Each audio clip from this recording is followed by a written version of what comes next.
Bismillah, alhamdulillah, wassalatu wassalamu ala rasulillah.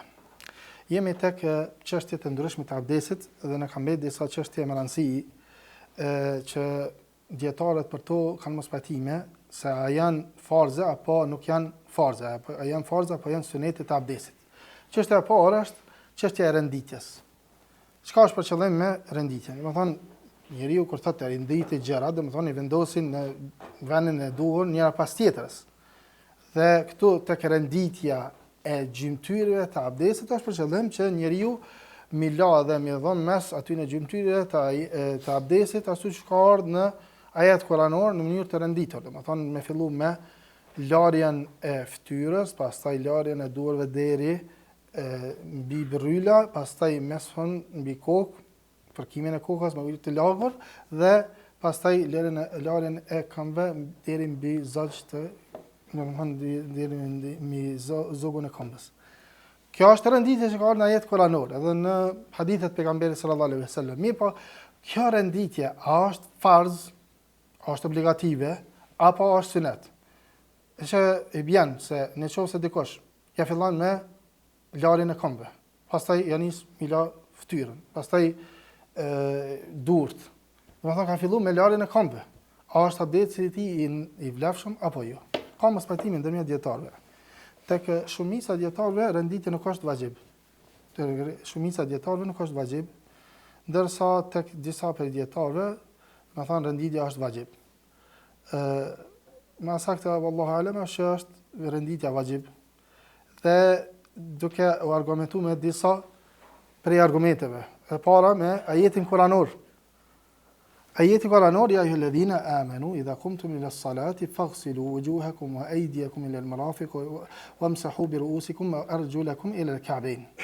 Ajeti kuranor thot: o të se keni besuar kur ngriteni me fal namazin, atëherë lani fytyrat e juve.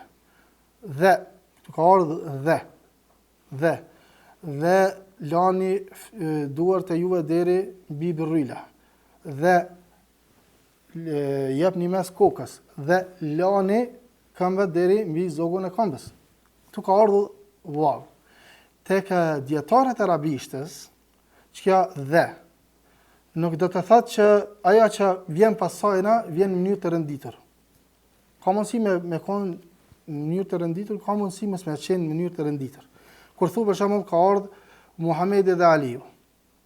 Mundet që Muhamedit këtë ardhur para Aliut. Kështu që ke përdor, për shembull, ke vendosur emrin Muhammed para Aliut. Mirë, po ka mundësi në gjuhën arabe përdoret edhe ka ardhur Muhamedi dhe Aliu, kur Aliu ka ardhur para Muhamedit, ose ndoshta kanë ardhur në të njëjtën kohë. Pra, lidhza dhe nuk do të thotë që përfitohet për saj renditja. Të kishte ardhur me thumme pastaj, ose me fa. Në arabisht e fa, shpeshherë vjen pas sajna, domethënë forma renditur, atëherë kishim e kuptuar që është e renditur. Mirë, po mundet me u kuptu prej lidhëzës dhe forma renditur nëse vijnë argumente tjera shtesë. Për shembull, këtë ajet kuranor ka ardhur larja, dhënia mes dhe larja. Kështu ka ardhur, domethënë larja e fytyrës edhe e durve deri mbi bryla, pastaj mes kokës dhe pastaj larja e këmbëve. Sikur të mos të kishte qenë renditja vajib, më logjikshme kishte më qenë që një herë mi përdor, domethënë vetëm larjet, pastaj meshon. Domethënë njeriu kur don me përcaktuar, domethënë një farë renditje logjike më thon, këto janë që lahen, kjo është që do të më dhon mes. E jo për shembull më thon, kjo do të më la, pastaj më dhon mes, pastaj më la. Domethënë renditja logjike e bën kjo. Po pasi që Allah azza wa jalla ka përmend formën e abdesit në këtë mënyrë, tregon se, domethënë, për qëllim është renditja në këtë formë. Sepse nuk është futur në këtë mes të larjeve, përveç se qëllimi ka qenë pra renditja. Renditja në këtë formë. Pastaj pejgamberi sallallahu alaihi wasallam kur ka ardhur ai beduini dhe i cili e ka gabuar namazin e tij, që kemi përmend, ka ardhur një beduin i cili ka gabuar namazin e tij, është fal disa herë, është fal shpejt dhe pejgamberi alayhis salam çdo herë ka thonë irji fasalli fe ne kelem tusalli, ktheu dhe falu sepse nuk e falur. Dhe pastaj ka thonë më mëso i dërguari i Allahut. Dhe pejgamberi alayhis salam shkon në sunenin e Abu Davud dhe te Tirmidhi ka thonë tawadda kama amaraka Allah. Merr abdes çush ka urdhëruar Allahu azza wajel. Allahu azza wajel ka urdhëruar njeriu me marrë abdes në këtë formë, në fund të renditur. Kjo është domethënë argumenti i dytë. Argumenti i tretë është se gjithmonë pejgamberi sallallahu alaihi wasallam ka marrë abdes në formë të renditur. Nuk ka ardhur ndonjë hadith që domethënë ka ardhur në ndonjë formë që e ka ndryshuar renditjen. Po gjithmonë kjo renditje që është ardhur edhe në ajet koranor, është një hadith daif, mirë po edhe kjo hadith, nëse kishte qenë sahih, nuk del jashtë renditjes. Ka një hadith daif se pejgamberi alayhis salam ka marrë një abdesin dhe në fund përshkruhet në fund të hadithit masanej i ka larë gojen edhe hundën. Ata të cilët thonë se renditja nuk është vajib, ka thonë po pejgamberi sallallahu alaihi wasallam domethënë e ka la në fund gojën e hundit, që domethënë është prish renditja. Mas pari kjo hadith është daif, po edhe kishte qenë hadithi sahih, atëherë renditja nuk prishet. Për arsye se renditja është disa kategori. Kjo është me rëndësi me kuptu.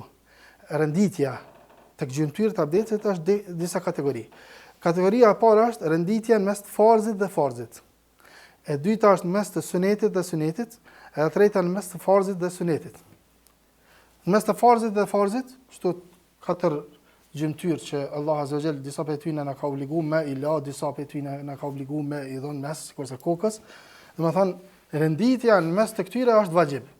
Mes të farzeve, renditja në mes të farzeve është vajib. Por nuk bën me la komën para se me i dhon mes kokës ose para se me la fytyrën.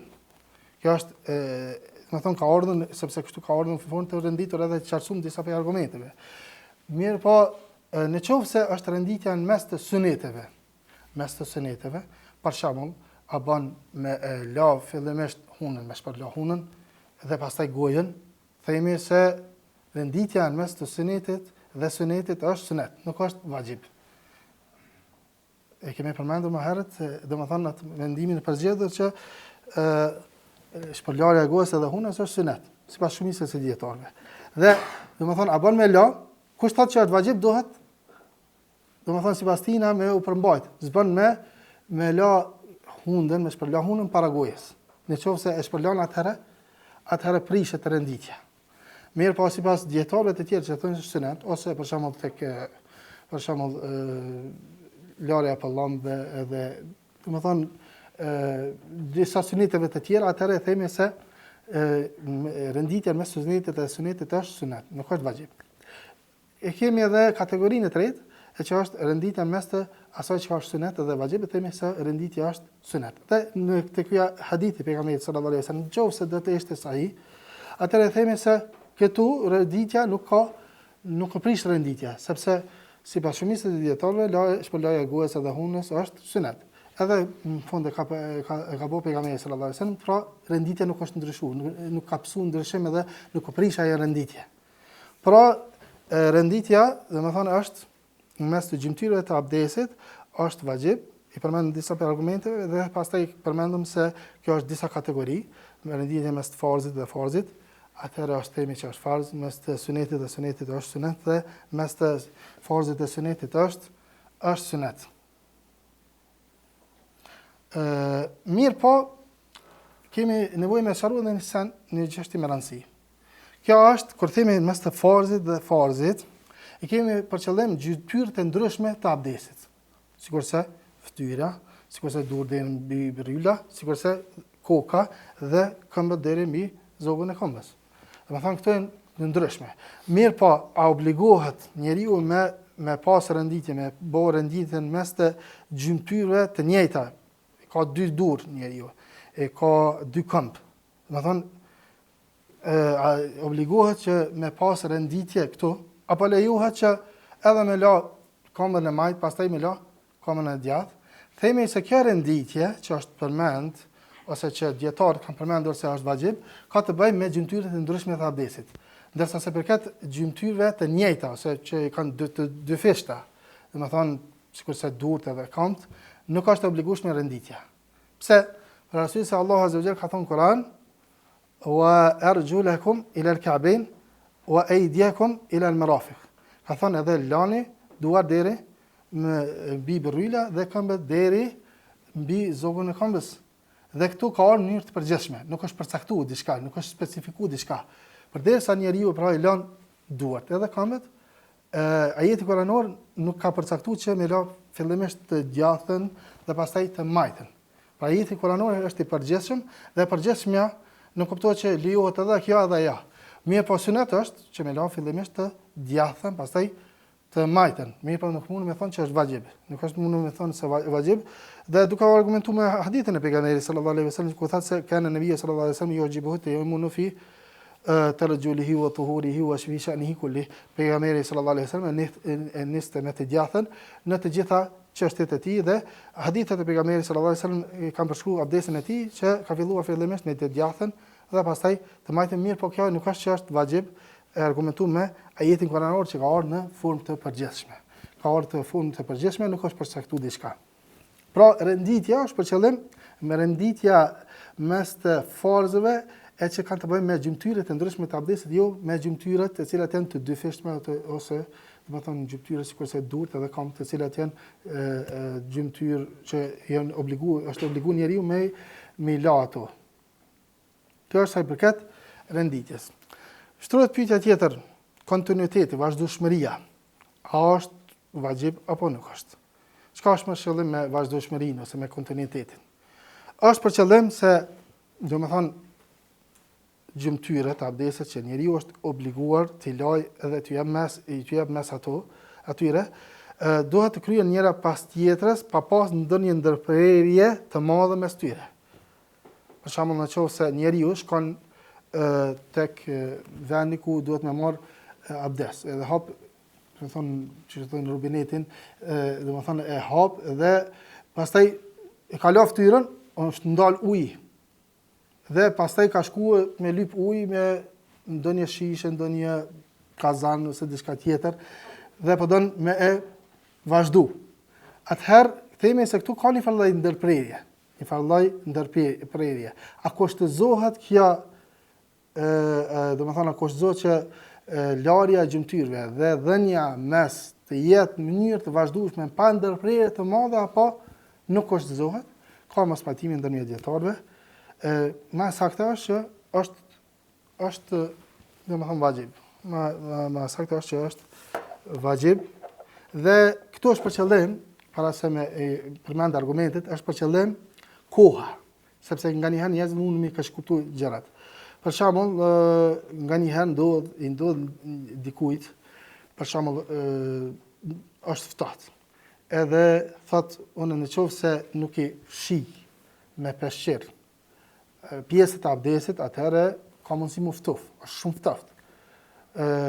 A lejohet që unë, për shembull, abdesin e bëj në mënyrë të vazhdueshme, nuk ka ndonjë ndërprerje të madhe, mirë po vetëm i fshi gjymtyrët e abdesit.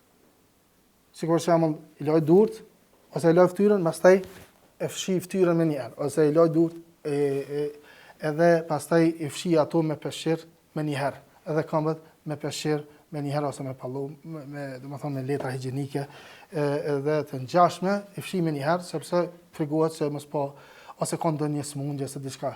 Themi se për këtu me vazhdueshmëria është për qëllim koha, nuk është për qëllim tharja edhe terja e gjymtyrës. Domethënë dietarët e kanë përmend tharjen, domethënë e kanë përmend se kanë thënë se që të mos thahet ose mos terret pjesa më parshme e trupit para se të fillojë larja e pjesës së tjetër të detyrueshme. Domethënë nëse ka la për shembull fytyrën dhe mos të thahet fytyra para se më nis mi la durt. Domethënë fytyra ende do të më qenë lakt. Mirë, po është për qëllim koha, nuk është për qëllim tharja, është për qëllim koha. Për këtë arsye, njeriu do të më shikojë në, domethënë atëfar kohën mesatare, normale, se sa i merr kohë, për shembull, për më tha një gjymtyrë e trupit, më terr. Për shembull nëse e ka la fytyrën dhe pastaj ose ka bë muhabet me dikon, ose ka shku edhe ka sill ujë, është vënu pak. Edhe themi se zakonisht sa i bën tharja edhe terja e fytyrës në kohën normale, pa qenë shumë ftoftë, as pa qenë shumë nxehtë, sepse kur është shumë nxehtë thahet më shpejt lëkura, ose terret më shpejt lëkura, e kur është ftoftë ose kur është koha pak më shi, atëherë ajo lagështia qëndron pak më gjatë. Për shembull nëse thotë se unë më merr kohë kjo tharje dhe terje 5 minuta, e themi se nëse ke bën ndërprerje që e cila zgjat më shumë se 5 minuta, atëherë themi se domethënë duhet edhe një herë më nis abdesit ose duhet më fillu abdesit përsëri. Për arsye se tash nuk është realizuar kjo çështja e vazhdueshmërisë së larjeve të gjymtyrëve të abdesit, nuk është përmbush kushti i kontinuitetit. Pra, qëllimi është me kallëzu se nuk është për qëllim fshirja ose tharja me letër higjienike ose me diçka tjetër, po është për qëllim me kallëzu se është për qëllim koha. Sa është koha normale që një pjesë abdesit të terret dhe të thahet. Përmend, nëse dikush mund me thon 5 minuta, 6 minuta, atëherë them nëse kalon më shumë dhe e ke bëu këtë shputje, këtë ndërprerje mes të gjymtyrave të abdesit, atëherë do të më nis përsëri abdesit. Do të më nis përsëri abdesit dhe nuk është i vlefshëm abdesi nëse ke bërë ndërprerje të madhe. Mirë, po nëse është ndërprerja e vogël, aty afër e ka pas për shembull kovën me ujë, ose për shembull ka shkuar aty afër në dhomë, ka pasur një kovë me ujë ose një shishe me ujë dhe nuk ka vënë një ndërprerje e madhe, më një herë ka shku, atëherë themi se kjo nuk është problem. Për arsye se nuk është bërë ndërprerje e madhe. Pra, kjo është për qëllim me fjalën kontinuiteti gjatë larjes së gjymtyrëve të abdesit dhe domethënë tham se ka mos pajtimi ndërmjet dietarëve, mirë po mendimi më i saktë është që është vajib. Është vajib dhe duke argumentuar me disa prej citateve, për këtyne është ajeti kuranor, ja ju ledhina amanu, gjithmonë që përmendim këtë ajet kuranor, o ju të cilët keni besuar, kur të ngriteni ta falni namazin atëherë. Në arabisht e thonë kësaj në fjali kushtore, idha, në thonë fjali kushtore. Dhe kur vjen fjalia kushtore, kanë thonë dietar se kushti që është përmend në xhawabu shart, përgjigjja e kësaj fjalisë kushtore, se ajo ka, domethënë fjalia kushtore në arabisht edhe ka përgjigjen e saj, do të jetë më një herë që vjen pas saj. Në mënyrë, domethënë të pa ndërprerje, se nëse ndërprerje atëherë nuk kuptohet që ajo fjali kushtore është në rregull. Pra, këtu ka ardhur ajeti kuranor idha kumtum, kur të ngriteni. Kur të ngriteni atëherë, kur të ngriteni me fal namazin atëherë lani këta edhe çu vazhdon ajeti kuranor. Që do të thotë duhet të jenë këto në mënyrë të pandërprerë, në mënyrë të vazhdueshme. Do të thonë do të plotësohet kushti i ose fsharti ose do të thonë farzi i kontinuitetit. Se vetë ajeti kuranor e dikton këta. Kjo është njëra prej arsyeve ose prej argumenteve. Argumenti i dytë është se ka një hadith e pejgamberit sallallahu alaihi wasallam, se pejgamberi alaihi salam një herë ka pa një prej sahabëve i cili e kishte larë thermërën e tij dhe një vend sa një thua nuk e kishte përshkruar ujë. Domethënë kishte lënë një vend pa la sa një thua, sa një thon. Atëra pejgamberi sallallahu alaihi wasallam i ka thonë irji fa ahsin wudu'ak. Kthehu dhe përmirësoj abdesin tënd. Në shumicën e transmetimeve përmendet kjo shprehje, irji fa ahsin wudu'ak. Kthehu dhe përmirësoj abdesin tënd. E dietarët sigurisht Qadhi Iyad, Qurtubi u thonë se nuk e ka thonë atina laj vetëm pjesën, çat pjesë, por ka thonë ktheu dhe përmirësoje, domethënë prej fillimit ktheu. Edhe pse disa dietarë përmendin se kjo fjala përmirësoje abdesin tënd mund të kuptohet pak më ndryshe. Mirë, por këta dietarë domethënë kanë treguar se kështu është kuptimi i hadithit. Është edhe një pjesë ose një hadith tjetër, mirë, po disa prej dietarëve kanë bërë daif, e disa prej dietarëve e kanë bërë sahih. Njëti hadith thotë pejgamberi sallallahu alaihi wasallam e ka pa një person i cili kishte la këmbët mirë, po kishte përshku uji një pjesë sa thoni themrën e tij, atëherë amarahu an yu'ida as-salata wal wudu, e ka urdhëruar që ta përsëris namazin dhe abdesin. Ky hadith, sikur të ishte i saktë, atëherë kishte më kon për me argument shumë më i fortë. Mirë, po disa prej dietarëve kanë bërë saktë, mirë, po këtu është një transmetues, kanë thënë që është Bekijet ibn Walid, edhe pse është për aty në transmetuesve që ka bërë tedlis, domethënë nuk po duam më thellë me tregu se çka është tedlisi, mirë, po ka thënë tedlisi është i vazhdueshëm se ai do të me thonë të hadethena që ka dëgjuar pe shehut tina dhe pe shehut e shehut, në mënyrë që hadithi tina të jetë i saktë. Këtu nuk është realizuar ky kusht dhe kanë thonë është hadithi pra daif. Kanë thonë edhe kështu në aspektin logjik. Kanë thonë se abdesi është tërsi. Abdesi është tërsi. Nuk është ibadet i cili mund të mos shkput, sikurse namazi. A mund të thonë namazi 4 rekatsh. Për shembull që nëse e fal një rekat, pastaj mas janë 2 ore rekatin e dytë, mas 3 ore rekatin e tretë. A është i vlefshëm ky namaz? Nuk është i vlefshëm, se do të më konë në mënyrë të vazhdueshme, në mënyrë, domethënë, pa ndërprerje. Nëse ka ndërprerje, domethënë mes të rekateve, ndërprerje me diçka jashtë namazit, atëherë namazi është i pavlefshëm. Edhe këtu kanë thënë abdesi është, domethënë, është ibadet i cili është i përbërë, domethënë, është total, s'ka që mundesh me shkput. Po ashtu kanë thënë edhe pejgamberi sallallahu alaihi wasallam, nuk është transmetuar nga ai se ta ketë marrë abdesin, domethënë me shkputje. Nëse do të ishte e lejuar një gjë e tillë, domethënë jo kontinuiteti, jo vazhdueshmëria në larjen e gjymtyrave të abdesit, atëherë kishte me vepruar qoftë edhe një herë. Dhe domethënë është hadithi pejgamberit alayhis salam, men amila amalan laysa alayhi amruna fa huwa radd, ai cili e bën shkputjen abdesin duke ndarë ata në periudha të gjata kohore, për shembull, ndoshta sot mundem të thonë ka la një pjesë kohës, mas një 2 ore, 3 ore, pjesën tjetër ose mas një dite, atëherë kishim me kuptuar që domethënë kjo nuk është formë e abdesit pejgamberit sallallahu alaihi wasallam, dhe pejgamberi alayhis salam ka thënë kush e vepron një vepër që nuk është çështja jote, nuk ka çështja jote, nuk ka ardhur me ta, atëherë është një gjë e tillë është e refuzuar. Këto domethënë pe argumenteve që dëshmojnë se kontinuiteti është obligim, dhe e sharu më herët se çka është për qëllim me fjalën kontinuitet. Pastaj e kemi edhe një çështje tjetër me rëndësi që po ashtu dietarët kanë spajtimin rreth saj, e që është çështja e njetit. A është kusht njeti, a është para kusht për abdes dhe gusl, apo nuk është para kusht për abdes dhe gusl, për vlefshmërinë e abdesit dhe të guslit, dhe a është para kusht për vlefshmërinë apo nuk është para kusht. Me fjalën niyet është për qëllim, janë për qëllim dy çështje. Para për tyne është për qëllim sinqeriteti. Njeriu ngrihet edhe dëshiron me vop një vepër, një adhurim për Allahun azza wa jall, ta bëj vetëm për hir të Allahut azza wa jall. Mirë, po këtu tek dietarët është për qëllim, domethënë dallimi mes të adhurimit dhe jo adhurimit nëpërmjet niyetit, nëpërmjet qëllimit, dhe dallimi mes të adhurimit të caktuar dhe adhurimit tjetër.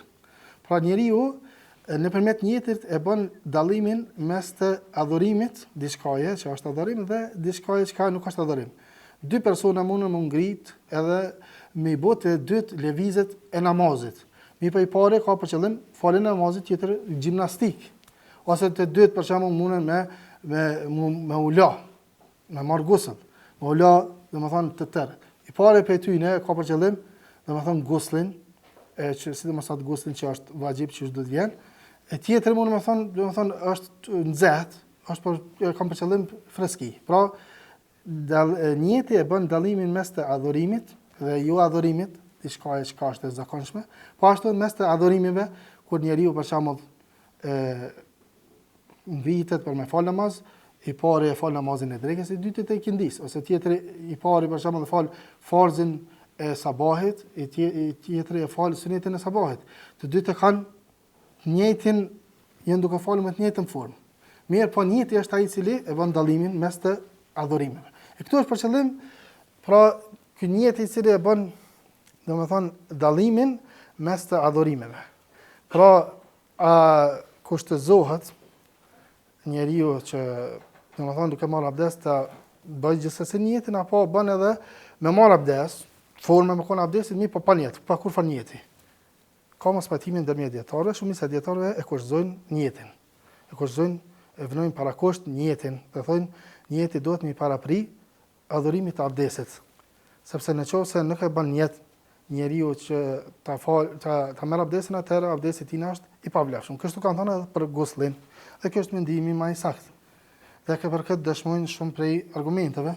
Për këtyre argumenteve është fa'budillaha mukhlishan lahu din, thot Allahu azza wa jall, adhuroj Allahun azza wa jall, adhuroja Allahun duke ia përkushtuar me sinqeritet tërfin, domethënë atëra adhurimet duke i bën me sinqeritet. Këtu ka ardhur fa'budillah. Domethënë adhuroj Allahun dhe abdesi është adhurim. Qysh mundë me ditë na që abdesi është adhurim? Abdesi është adhurim sepse është marrja, domethënë obligimi për marrjen e tij në formë caktuar. Domethënë fillimisht me larjen, pastaj meshon, pastaj larjen. Çka formë kallëzon se nuk është diçka që ka arrihet me u kuptuar nga logjika e njeriu. Mirë, po vetë forma kallëzon se kjo është një adhurim i caktuar që Allahu azza wa jall ka synu me ofru atina me këtë adhurim. Pra vetë forma e caktuar e abdesit me mesë dhe me larje, nuk është për qëllim vetëm freskia ose largimi i ndytësirave ose të ngjashme, por për qëllim një adhurim i caktuar. Pra abdesi është adhurim. E dyta, kanë thënë innamal a'malu binniyat. Veprat vlerësohen sipas qëllimit. Edhe abdesi është vepër. Edhe abdesi është vepër. Prandaj kushtëzohet niyeti. Prandaj kushtëzohet niyeti. Pra, po ashtu kanë thënë edhe përderisa dietarët e tjerë e kushtëzojnë niyetin para tejmumit. Edhe pse tejmumi, domethënë, është pastërti. Është në ndaj pastërtisë që njeriu, domethënë, nëse nuk ka ujë, atëherë detyrohet me marrë tejmum. Përderisa e keni kushtëzuar niyetin para tejmumit, edhe tejmumi është pastërti, themi edhe kushtëzohet para abdesit, edhe para guslit, sepse edhe të këto të dyja janë pastërti. Dhe kjo është mendimi pra më i saktë. Po këtu te niyeti kemi nevojë me sqaruar disa çështje. Fara për tyne është se niyeti duhet të bëhet pak para adhurimit. Koha e bërjes së niyetit është pak para adhurimit. Dhe nuk do të më qenë një periudhë gjatë kohore mes të bërjes së niyetit dhe fillimit të namazit për shembull. Ose abdesit, në këtë rast, kemi ndiko fol për abdesin. Domethënë, niyeti duhet të bëhet para abdesit. E nëse dikush e bën niyet, pastaj e ka një periudhë fol me dikon, një periudhë të gjatë fol në telefon, ose dikush tjetër për shembull shkon edhe lyp ujë ose diçka tjetër. Domethënë, ka kalu ajo koha e gjatë mes të bërjes së niyetit dhe abdesit, themi duhet të përsërit niyetin përsëri, sepse ajo koha e bërjes së niyetit do të jetë pak para adhurimit, në këtë rast para abdesit. E nëse e ndërpret edhe është një periudhë gjatë kohore, atëherë themi duhet edhe një herë me bën niyet, se përndryshe nuk është i vlefshëm. A nëse ka shkputje të paktë, domethënë mes të niyetit dhe mes të adhurimit, në këtë rast abdesit, atëherë them se nuk çan peshë, është e lejuar. Pastaj edhe niyeti, njeriu kur është tek niyeti mundet me bë niyet përgjithshëm, mundet me bë niyet të posaçëm. Tek shumica dietarëve, të cilët e obligojnë niyetin para abdesit, thonë se nëse njeriu ka bë një niyet përgjithshëm, për shembull me larguat gjendjen që është hadeth, domethënë me larguat për pastërtinë kuptimore, atë i vlen ai niyet për të gjitha adhurimet, për faljen e namazit, për leximin e Kuranit, edhe për adhurimet të ndryshme. Mirë, po nëse bën një niyet posaçëm, atëherë varet a është niyet për faljen e namazit, e cila është farz falja e namazit, atëherë i vlen ky niyet edhe për bërjen e veprave të cilat janë sunete, sikurse falja e nafileve, sikurse falja ose sikurse prekja mushafit, ose sikurse leximi i Kuranit, të kështu me radhë për adhurimet të cilat janë nafile. Nëse bën niyet për namaz, hyn edhe këto niyetet për të cilat janë nafile, sepse ka bën niyet për namaz, domethënë për namaz farz. Ndërsa nëse e bën niyet për namaz nafile, ose për me lexu Kur'an ose të ngjashme, atëherë disa për dietarëve, domethënë shumica aty në dietarëve të cilët e obligojnë niyetën, thonë se nuk është e vlefshëm se e ka bën niyet për ma të ultën e jo për ma të lartën. Prandaj duhet më kujdes njëri që me bën përgjithësi me largu atë pastërtinë kuptimore, atë hyn masën e krejt. Atëherë hyn aty të gjitha çështjet. Kur është për obligim niyeti, dietar thonë se të vajibi i parë, të obligimi i parë. Ata të cilët kursizojnë niyetin thonë se do të bëhet të obligimi i parë. Varësisht prej mëdhëbeve, domethënë ata të cilët thonë vajibi i parë, për shembull, është larja e gojës edhe hunës, do të thonë duhet me bën niyeti para larjes së gojës edhe hunës, se përndryshe nuk është e vlefshëm. Ose për shembull, ata të cilët thonë se bismillahi është vajib, atëherë para thënies bismillah. Ose ata të tjerë të cilët për shembull që kanë mendimin se vajibi i parë ose farzi i parë është larja e fytyrës, thonë nëse e ke harru për shembull niyetin, edhe tash niyeti s'u ka kujtu përveç se duke fillu atë larjen e fytyrës, atëherë mjafton, sepse është vajibi i parë ose farzi i parë. Pa harru. Mirë, po me rëndësi është niyeti duhet të bëhet para vajibit të parë. Tash varësisht prej njerëzve të cilët kanë mendime të ndryshme, na kemi përmend se domethënë farzi i parë është larja e fytyrës, atëherë obligohet njeriu me bën niyetin para larjes së fytyrës. Nëse ka harru, atëherë është në rregull deri para këtina momenti. Mirë, po nëse e kalon kjo kohë dhe nuk e bën niyet, atëherë dohet me la dhe njëherë fytyrën dhe pastaj me vazhdu me pjesët e tjera të abdesit, për arsye se niyeti duhet të bëhet para obligimit të parë. Para obligimit të parë. Wa sallallahu alaihi wa sallam ala nabina Muhammad wa ala alihi wa sahbihi ajma'in.